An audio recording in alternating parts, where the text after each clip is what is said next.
Hi hello வணக்கம் மக்களே, welcome back to my channel. இன்றைக்கி ஒரு சூப்பரான ஹாரர் வெப் சீரிஸ் தான் பார்க்க போகிறோம். டைம் வேஸ்ட் பண்ணாமல் வாங்க ஒரு 2 எபிசோடு இன்றைக்கி பார்த்துடலாம். இந்த வெப் சீரிஸோட பேர் மேன்சன் 24. படத்தோட ஸ்டார்டிங் சீன்லேயே சத்யராஜை காட்டுறாங்க. இவர் ஒரு ஆர்கியாலஜிஸ்ட், பழங்கால பொருட்கள் எல்லாத்தையும் கண்டுபிடிச்சி அதை கொண்டு போய் அரசாங்கத்தில் ஒப்படைக்கிற வேலையை தான் பார்த்துக்கிட்டு இருக்காரு. இப்படி இவர் ஒரு நாள் ஒரு இடத்துல ஒரு புதையலை கண்டுபிடிக்கிறாரு. அதுக்கப்புறம் இவர் ஆளையே காணும். ஸோ எல்லாம் என்ன பண்ண ஆரம்பிக்கிறாங்கன்னா, இவர் அந்த புதையலை எடுத்துகிட்டு ஓடி போயிட்டாரு அப்படின்னு சொல்லிட்டு இவர் மேலே தேச துரோகி பட்டமும் கட்டுறாங்க.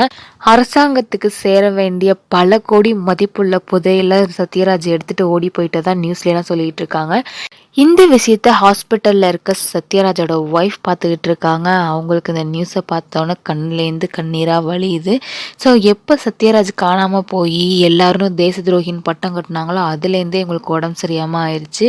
ஸோ இவங்க படுத்த படுக்கையாக ஹாஸ்பிட்டலில் தான் ட்ரீட்மெண்ட் பார்த்துக்கிட்டு இருக்காங்க. அப்படியே சீனை கட் பண்ணால் நம்ம படத்தோட ஹீரோயினை காட்டுறாங்க. இவங்க தாங்க அவங்களோட பொண்ணு, அதாவது சத்யராஜோட பொண்ணு. ஸோ நியூஸ்லேருந்து நிறைய ரிப்போர்ட்டர்ஸ் வந்து உங்கள் அப்பா தேச துரோகின்னு சொல்கிறாங்களே, நீங்கள் அதை நம்புறீங்களா? நீங்கள் ஒரு தேச துரோகி பொண்ணு தானே, நீங்கள் எப்படி வெளியில் இவ்வளோ நடமாடுறீங்க ஃப்ரீயாக அப்படின்னு சொல்லிட்டுலாம் கேள்வி கேட்க ஹீரோயினும் பயங்கர டென்ஷன் ஆயிடுறாங்க. என்னங்க வாய்க்கு வந்ததெல்லாம் கேட்பீங்களா? எங்கள் அப்பா முதல்ல தேச துரோகின்னு நீங்கள் பார்த்தீங்களா? எங்கள் அப்பாவை காணுன்னு நாங்களே வருத்தத்தில் இருக்கோம்.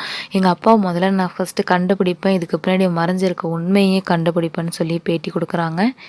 அடுத்து ஹீரோயின் அவங்க அம்மா ஹாஸ்பிட்டலில் ட்ரீட்மெண்ட் பார்த்துட்டு இருக்காங்க இல்லையா, அந்த ஹாஸ்பிட்டலுக்கு போய் டாக்டர்கிட்ட விசாரிக்கிறாங்க. டாக்டரும் நாங்கள் எவ்வளோ ட்ரீட்மெண்ட் கொடுத்தோம், உங்கள் அம்மாவோட பாடி ஏற்றுக்கவே மாட்டுது, உங்கள் அப்பாவை பார்த்து கவலையில் யோசிச்சுக்கிட்டே இருக்காங்க. உங்களுக்கு அம்மாவுக்கு குணமாகணும்னா உங்கள் அப்பா என்னைக்கு திரும்பி வராரோ அன்னைக்கு தான் சரியாகும். நீங்கள் இனிமேல் உங்கள் அம்மாவை வீட்டிலேயே வச்சு பார்த்துக்கங்க, நாங்கள் டிஸ்சார்ஜ் பண்ணுறோன்னு சொல்லிட்டு டாக்டரும் சொல்லிடுறாங்க. அப்படியே சீனை கட் பண்ணா ஹீரோனோட அப்பா வேலை பார்த்தார் இல்லையா, அந்த ஆஃபீஸ்க்கு ஹீரோயின் வராங்க. அங்கே இருக்க ரமேஷுங்கிறவர்கிட்ட விசாரிக்கிறாங்க. அங்கிள், அப்பா உங்கள் கூட தானே வேலை பார்த்தாங்க, நீங்கள் நம்புறீங்களா அங்கிள் அப்பா இந்த மாதிரிலாம் பண்ணியிருப்பாங்கன்னு சொல்லிட்டு கேட்க, அவர் என்ன சொல்கிறாருன்னா, உங்கள் அப்பா தேச துரோகின்னு சொல்லிட்டு இந்த ஊரே நம்புதை, நான் நம்பாமல் இருப்பேமாமா அப்படின்னு சொல்ல ஹீரோயினுக்கு பயங்கர கோவம் வந்துடுது. எங்கள் அப்பாவுக்கு என்னாச்சுன்னு நானே தனியாக கண்டுபிடிச்சிக்கிறேன் அப்படின்னு சொல்லிட்டு கோவமாக போகிறாங்க.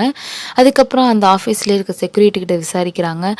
அப்பா கடைசியாக எங்கே போனாங்கன்னு உங்களுக்கு தெரியுமா அங்கிள்னு கேட்க, செக்யூரிட்டி சொல்கிறாரு, கடைசியாக மேன்சன் 24க்கு தாம்மா உங்கள் அப்பா போனார், அதுக்கப்புறம் என்னாச்சுன்னு தெரில, திரும்ப வரவே இல்லை. ஆனால் அது ரொம்ப ஆபத்தான இடம்னு ரொம்ப சொல்லுவாங்க. அந்த வீட்டோட அட்ரஸ் கூட நான் தரமா, அந்த அப்பார்ட்மெண்ட்டோட அட்ரஸ்ன்னு சொல்லிட்டு வாட்ச்மேன் அங்கிள் வந்து அட்ரஸும் ஹீரோயினுக்கு கொடுக்குறாரு. ஹீரோயின் என்ன பண்ணுறாங்க, நேராக போலீஸ் ஸ்டேஷன் போகிறாங்க. போலீஸ் ஆஃபீஸர்கிட்ட என்ன சொல்கிறாங்கன்னா, சார் இந்த மாதிரி எங்கள் அப்பா காணுன்னு கம்ப்ளைண்ட் கொடுத்து 2-3 நாள் ஆச்சு, நீங்கள் இது வரைக்கும் எந்த ஆக்ஷனுமே எடுக்கலை, எங்கள் அப்பா கடைசியாக எங்கே போனாங்கங்கிறத வரைக்கும் நான் கண்டுபிடிச்சி வச்சுருக்கேன், வாங்க சார் போய் அந்த இடத்துல எங்கள் அப்பா பற்றின ஏதாவது தடயம் கிடைக்குதான்னு சொல்லி தேடி பார்க்கலாம் சார், வாங்க சார்னு கூப்பிட, போலீஸ் ஆஃபீஸரை என்ன இடமா சொன்னேன்னு கேட்க, மேன்சன் 24 சார்னோடனே இவர் பயந்து போயிடுறாரு.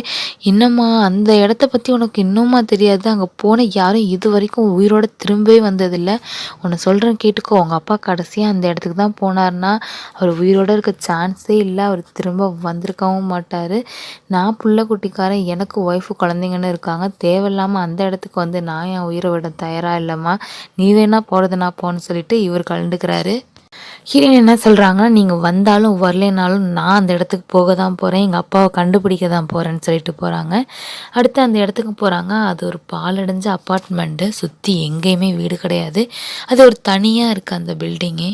ஹீரோயின் அந்த பில்டிங்க்கு கிட்ட போன உடனே பயங்கரமாக காற்றடிக்குது, மேகம்லாம் அப்படியே இருண்டுட்டு வருது, காக்காலாம் கத்துது. ஆனாலும் ஹீரோயின் பயப்படல, சுற்றியும் முற்றியும் பார்க்குறாங்க. பார்த்தா அந்த பில்டிங்க்கு பக்கத்துலேயே ஒரு குடிசை இருக்குது. அங்கேருந்து ஒரு புகை வேற வருது, யாரோ சமைக்கிற வாசனையும் வருது.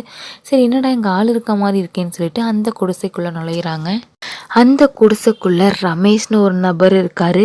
என்ன சார் நீங்கள் மட்டும் தனியாக அங்கே இருக்கீங்க, நீங்கள் யாருன்னு நான் தெரிஞ்சுக்கலாமான்னு சொல்லிட்டு ஹீரோயின் கேட்க, நான் தாம்மா இந்த பாலடைஞ்ச அப்பார்ட்மெண்ட்டுக்கு காவக்காரன், ரொம்ப வருஷமாக இங்கே தான் இருக்கேன், எனக்கு அரசாங்கம் இதுக்கு சம்பளமும் கொடுக்குதுமான்னு சொல்ல, ஹீரோயின் என்ன சொல்கிறாங்க, ஹீரோயினும் அவங்க அப்பா மாதிரி ஒரு ஆர்கியாலஜிஸ்ட் தான், ஆனால் அதை வந்து உண்மையை சொல்லாமல் நான் ஒரு ஜேர்னலிஸ்ட்டு, இந்த அப்பார்ட்மெண்ட்டை பற்றின நிறைய பொருளி கிளம்பிகிட்டு இருக்கு, அதனால் இதை பற்றின உண்மை என்னான்னு தெரிஞ்சுக்கலான்னு தான் நான் வந்தேன், உங்களுக்கு இந்த அப்பார்ட்மெண்ட்டை பற்றி ஏதாவது தெரிஞ்சால் சொல்லுங்கன்னு சொல்லி கேட்குறாங்க.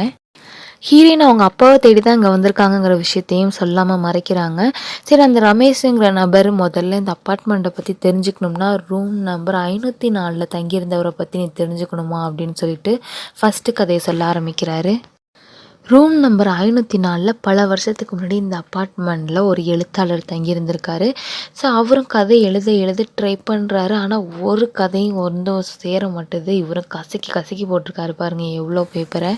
இவருக்கு கதை யோசிச்சு தலைவலியே வந்துடுது. சரி கொஞ்சம் நேரம் ட்ரிங்க் பண்ணிட்டு வந்துடலான்னு சொல்லிட்டு ட்ரிங்க் பண்ண அவரோட ஒய்ஃப் கிட்டேருந்து கால் வருது.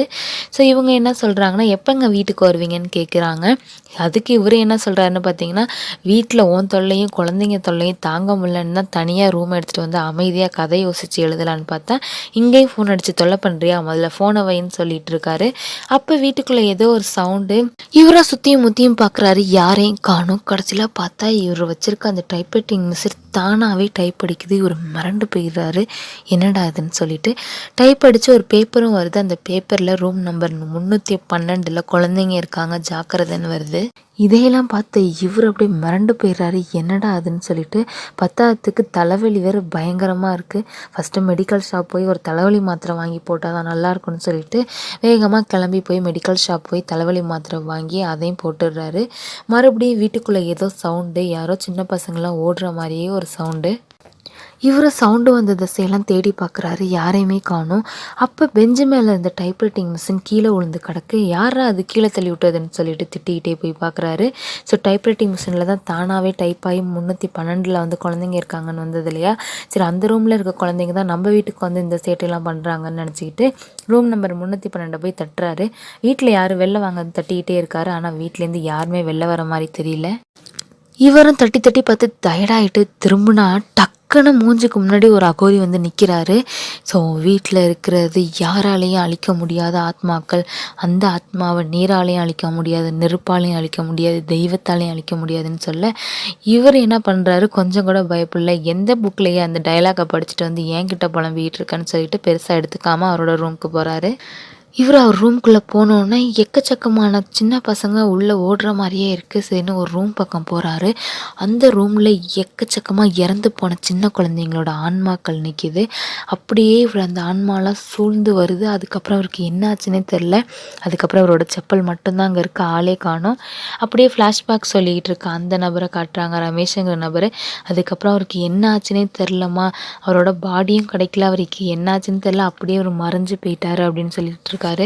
இதை கேட்ட ஹீரோயினும், என்னங்க நீங்கள் இதெல்லாம் ஒரு பேய் கதைன்னு சொல்லிகிட்டு இருக்கீங்க, அவருக்கு சின்ன பிள்ளைங்கனாலே பிடிக்காது, ஒரு மாதிரி ஒரு வெறுப்பு, அவங்க பண்ணுற சேட்டை குறும்பெல்லாம் அவருக்கு பிடிக்காதனால அவருக்குள்ளேயே ஒரு இமேஜினேஷன் ஹாலுசினேஷன் உருவாகிருக்கும். இந்த காலத்துலேயும் போய் பேய் அது இதுன்னு பேசிகிட்டு இருக்கீங்களே சார்னு சொல்லிட்டு அதுக்கப்புறம் அவர் காணாமலாம் போயிருக்க மாட்டாங்கங்க. அங்கே இருக்க யார்கிட்டையும் சொல்லாமல் ஒரு வேளை காலி பண்ணிட்டு போயிருந்தாலும் போயிருந்துருக்கலாம் அப்படின்னு சொல்ல, ரமேஷோ படித்த பொண்ணு நீலாம் நான் சொல்கிறத நம்புவியாம்மா, சரி மணி 6 ஆயிடுச்சுமா, இதுக்கு மேலே இங்கே இருக்கிறது நல்லதில்லை, நீ போயிட்டு நாளைக்கு வா, மீதி கதையை நாளைக்கு சொல்கிறேன்னு அனுப்பி வைக்கிறாரு. ஹீரோயினும் வீட்டுக்கு போய் தூங்குறாங்க. பார்த்தா அந்த பேய் கதை சொன்னார் இல்லையா ரமேஷுங்கிறவர், அந்த பேய் கதையை நினச்சிட்டு தூங்கியிருப்பாங்களா என்னன்னு தெரில. வீட்டுக்குள்ளே சின்ன பசங்களோட ஆன்மாக்கள்லாம் அலையிற மாதிரி இவங்களுக்கும் கண்ணுக்கு தெரியுது. அப்படியே பயந்து போய் ஏந்திரிக்கிறாங்க. பார்த்தா இதெல்லாம் கனவு. ஹீரோயின் காலைல ஏந்திரிச்சோடனே அவங்க அம்மாவை தான் ஃபஸ்ட்டு பார்க்குறாங்க. ஸோ இவங்க அப்பாவை தேடுற வேலையில் இவங்க இறங்கியிருக்கனால அடிக்கடி வெளில போகிற மாதிரிலாம் இருக்கும்னு சொல்லிட்டு அவங்க அம்மாவை வீட்டிலேருந்து கவனிச்சிக்கிறதுக்காக ஒரு ஹோம் நர்ஸை வந்து வேலைக்கு வைக்கிறாங்க. இவங்க தாங்க அந்த ஹோம் நர்ஸு. ஹீரோயின் கிளம்பி இப்போ மறுபடியும் அந்த ரமேஷுங்கிற நபரை தான் பார்க்க போயிருக்காங்க. மீதி கதையை இன்றைக்கி சொல்லுங்கள் சார்னு சொல்ல, நீ இன்றைக்கி தெரிஞ்சுக்க வேண்டிய கதை ரூம் நம்பர் 203மா, அந்த வீட்டில் நடந்ததை கேட்டால் நீயே பயந்து போயிருமான்னு சொல்லிட்டு கதையை சொல்ல ஆரம்பிக்கிறாரு. ரூம் நம்பர் 203ல் ஒரு பொண்ணு மட்டும் தனியாக தங்கியிருக்கா. இவ ஒரு மெடிக்கல் ஷாப்பில் வேலை பார்க்குறா. இவங்களோட சொந்த ஊர் வந்து ஒரு கிராமம். அங்கேருந்து இவங்க அம்மா ஃபோன் அடித்து எப்போ தாண்டி நீ கல்யாணம் பண்ணிக்குவ அப்படி இப்படின்னு சொல்லி பேசுகிறாங்க. இவங்களும் அவங்க அம்மாட்ட பேசிட்டு மெடிக்கல் ஷாப்புக்கு கிளம்பி வராங்க. அங்கே இவங்க கூட வேலை பார்க்குற லேடியோ, என்னடி சீக்கிரம் கல்யாணம் பண்ணிக்கிறத விட்டுட்டு கல்யாணம் ஆனவனோட சுற்றிக்கிட்டு இருக்கேன்னு சொல்ல, இல்லைக்கா எனக்கு அவனை தான் பிடிச்சிருக்கு, நான் ஒருத்தன் மேலே ஆசைப்பட்டுட்டேன்னா அவனை அடையிற வரைக்கும் விட மாட்டேன்னு சொல்கிறாங்க.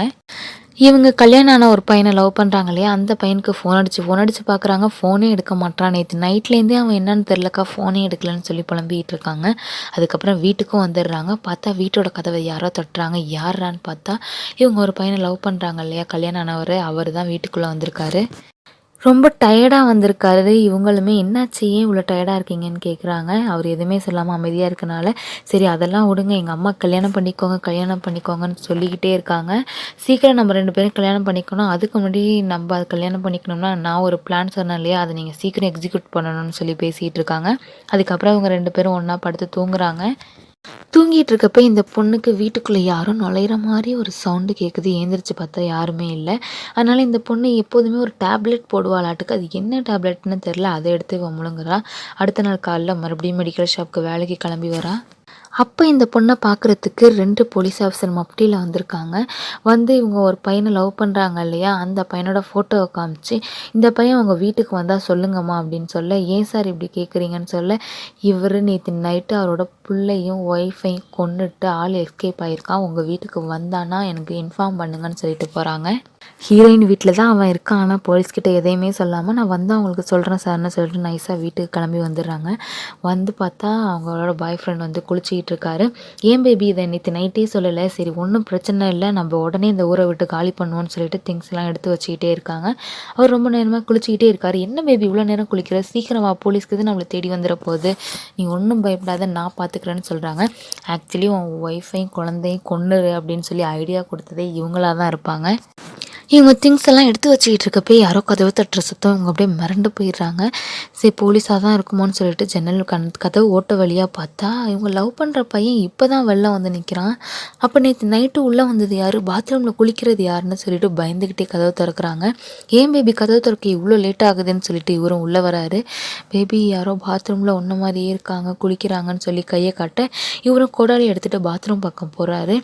அப்படியே யூட்டன் அடித்து எதுக்கு பேபி அப்படி சொன்னேன், எதுக்கு என் ஒய்ஃபையும் குழந்தையும் கொள்ளணும்னு ஐடியா கொடுத்தேன்னு சொல்லிட்டு இந்த பொண்ணை அடிக்க ஓங்கி வராரு. அதுக்கப்புறம் அப்படியே சீனை கட் பண்ணால் இந்த பொண்ணு தலையில் அடிபட்டு பாத்ரூமில் இறந்து கிடக்குறா. அதுக்கப்புறம் காணாமல் போன பாய் ஃப்ரெண்டை தேடிக்கிட்டு இருந்தாங்க இல்லையா, அவன் வந்து அவனோட ஒய்ஃபையும் குழந்தையும் நைட்டு கொண்டுட்டு நைட்டே ஏதோ ஒரு குளத்துல விழுந்து சூசைட் பண்ணிக்கிட்டான். ஸோ அவன் இறந்ததுக்கப்புறம் அவனோட ஆத்மா தான் வந்து இந்த பொண்ணை கொண்டிருக்கும் அப்படின்னு சொல்லி இவர் சொல்லிகிட்டு இருக்காரு. அதுக்கு ஹீரோயின் என்ன சொல்கிறாங்கன்னா, அந்த பொண்ணு எக்கச்சக்கமான மாத்திரையெல்லாம் முழுங்கிட்டு இருக்கா, கண்ட கண்ட மாத்திரை, அதனால் அந்த பொண்ணுக்கு ஹாலுசினேஷன் உருவாயிருக்கணும். இன்னொன்று அந்த பொண்ணை அந்த பையன்கிட்ட உன் ஒய்ஃபையும் குழந்தையும் கொண்டுன்னு ஐடியா கொடுத்துருக்கா. ஸோ போலீஸ் ஆஃபீஸர்ஸ்லாம் இந்த மாதிரி ஒய்ஃபையும் குழந்தையும் கொண்டுட்டு அவன் எஸ்கேப் ஆகிட்டான்னு சொன்ன உடனே இவங்களுக்கு பயம் வந்திருக்கும், அதே சேம் டைம் குற்ற உணர்ச்சியும் வந்திருக்கும். அதனால் இந்த பொண்ணை இதாகவே இமேஜினேஷன் பண்ணியிருக்கணும், அவர் வீட்டுக்கு வந்த மாதிரியும் அவர் இந்த பொண்ணை பழி வாங்குற மாதிரியும் இந்த பொண்ணையும் நினச்சிக்கிட்டு சுத்தியலை எடுத்து அவளை அடிச்சுட்டு கூட இறந்துருக்கலாம் அப்படின்னு ஹீரோயின் விளக்கம் கொடுக்குறாங்க. இதை கேட்டு ரமேஷுங்கிற நபரும், நீ எல்லா கேள்விக்கும் கரெக்டான ஒரு பதிலை சொல்கிறியே, ஆனால் சயின்ஸுக்கும் தாண்டி பல அப்பாற்பட்ட பல விஷயங்கள் இருக்குமா அப்படின்னு சொல்லிட்டு செகண்ட் எபிசோடை முடிக்கிறாங்க. அடுத்த வீடியோவில் எபிசோட் 3யும் 4யும் பார்ப்போம். அதுவுமே ரொம்ப இன்ட்ரெஸ்டிங்காக இருக்கும். எல்லோரும் வெயிட் பண்ணுங்கள். Thank you so much.